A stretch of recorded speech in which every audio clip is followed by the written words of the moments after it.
আসসালামু আলাইকুম, সবাইকে টেকনিক ইজ এডুকেশনের পক্ষ থেকে জানাচ্ছি স্বাগতম। আমি সালমা আক্তার ফারিয়া। আজ আলোচনা করব তথ্য ও যোগাযোগ প্রযুক্তি এই বিষয় নিয়ে। আজকের টপিকের নাম হচ্ছে তথ্য ও যোগাযোগ প্রযুক্তি আধুনিক বিশ্ব। আধুনিক বিশ্ব বলার কারণ কি? তার কারণ হলো আমরা সবাই ডিজিটাল হয়ে গেছি, তাই তো? আর ডিজিটাল হওয়ার কারণই হলো প্রযুক্তির ব্যবহার। এখন সবার কাছে স্মার্টফোন রয়েছে, সবাই টেকনোলজি ব্যবহার করে, সবাই চায় যে নিজেকে আপডেট করা। আর আপডেট এর মাধ্যমেই কিন্তু আমরা নিজেদেরকে আধুনিক করছি এবং বিশ্বকে আধুনিক করে তুলছি। তো চলো আমাদের পড়ায় চলে যাই। কি বলা হয়েছে?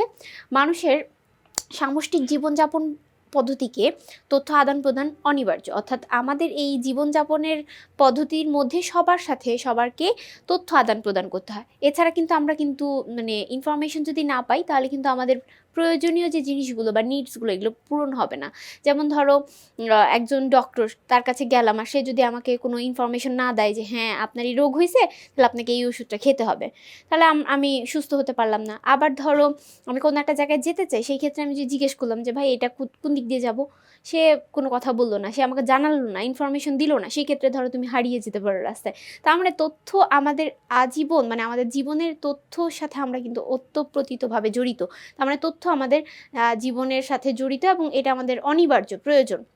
তথ্য আদান প্রদান ছাড়া মানুষ, সমাজ ও সভ্যতা গড়ে উঠতে পারে না। যেসব তথ্য স্থান কাল পাত্র ভেদে পরিবর্তন হয় না, সেসব তথ্যকে জ্ঞান বলা হয়। অর্থাৎ যেগুলো পরিবর্তন হচ্ছে না, সেগুলোই হচ্ছে জ্ঞান। তাই সকল জ্ঞানী তথ্য, কিন্তু সকল তথ্য জ্ঞান নয়। মানে সকল যে জ্ঞানগুলো রয়েছে সেগুলো সবই তথ্যের মধ্যে পড়ে, বাট সকল তথ্যই কিন্তু জ্ঞান নয়। কারণ যেমন ধরো অনেক টাইপের তথ্য রয়েছে, সেগুলো আমাদের না জানলেও চলবে, সেগুলো জ্ঞানের মধ্যে পড়ে না। মানুষের জীবনের সবচেয়ে গুরুত্বপূর্ণ সম্পদ হচ্ছে এই জ্ঞান। জ্ঞান ছাড়া মানুষ সভ্যতার বিকাশ সম্ভব নয়। জ্ঞানের বিকাশের ধারাবাহিকতায় মানুষ সভ্যতার বিকাশিত হয়ে বর্তমান পর্যায়ে এসেছে। প্রাচীনকাল থেকেই নানা প্রান্তে মানুষের বসবাস। একসময় নানা প্রান্তের মানুষের মধ্যে কোনো সম্পর্ক ছিল না, কেননা তাদের মধ্যে সরাসরি তথ্য আদান প্রদানের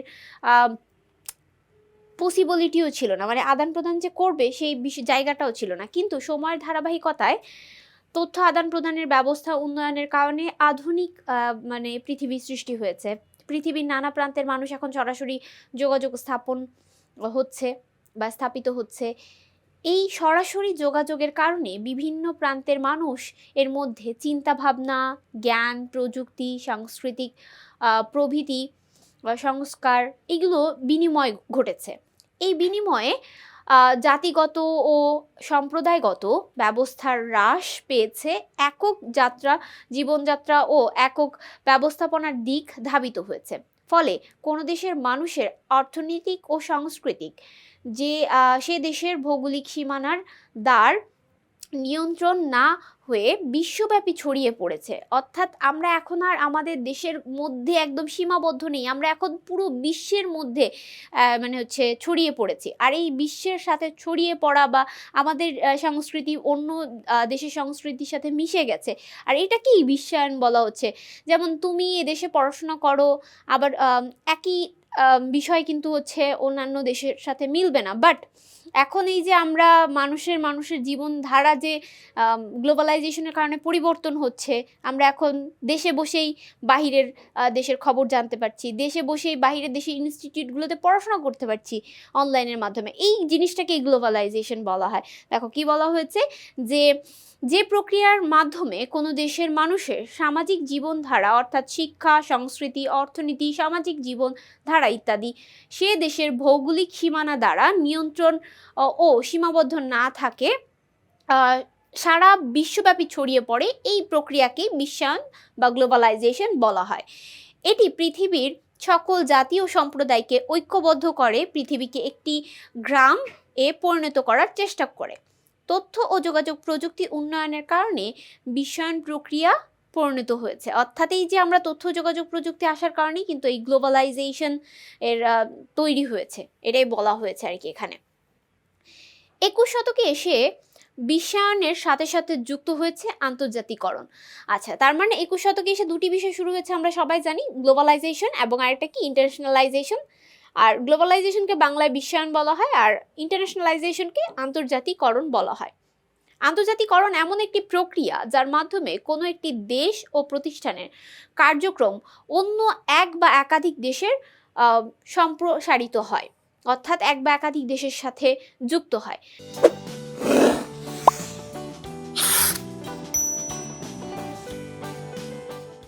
বিশ্বায়নের পরিসর যেখানে সারা পৃথিবীব্যাপী, আন্তর্জাতিকরণ এর পরিসর সেখানে একাধিক নির্দিষ্ট দেশ ভিত্তিক, অর্থাৎ বিশ্বায়নটা কিন্তু আমাদের পুরো ওয়ার্ল্ড ওয়াইড ব্যাপী। অর্থাৎ বিশ্বায়নের কারণে আমরা নিজের দেশের গণ্ডি ছাড়িয়ে গিয়েছি। আমরা এখন ঘরে বসে জানতে পারছি যে সিঙ্গাপুর দেখতে কীরকম, তাই না? আমরা কেউ সিঙ্গাপুরে যাইনি। হতে পারে তোমরা যারা মানে আমাদের এই ক্লাসটি করছো তাদের মধ্যে অনেকেই হয়তো সিঙ্গাপুরে থাকো বা সিঙ্গাপুর দেখেছো, বাট আমি আমার দিক থেকে যদি বলি যে বাংলাদেশের অনেক মানুষই সিঙ্গাপুর সরাসরি দেখেনি।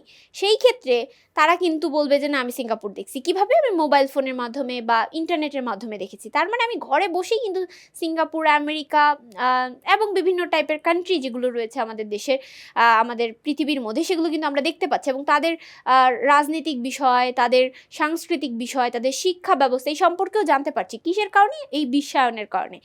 এর জন্য মনে হচ্ছে এটা আমাদের একটা গ্রামের মতন। গ্রামের মধ্যে কি প্রত্যেকটা মানুষকে যেমন আমরা চিনি, প্রত্যেকটা জায়গা, অলি গলি মোড় আমরা চিনি, তেমনিভাবে মনে হচ্ছে বিশ্বায়ন আসার কারণে আমাদের পৃথিবীটা এখন একদম হাতের মুঠোয় চলে এসেছে। এর জন্যই বলা হয়েছে যে এটা পুরো বিশ্বব্যাপী। আর আন্তর্জাতিকরণ বলতে বোঝানো হয়েছে যে একটা দেশ ভিত্তিক গঠনকে বলা হয় আন্তর্জাতিকতা।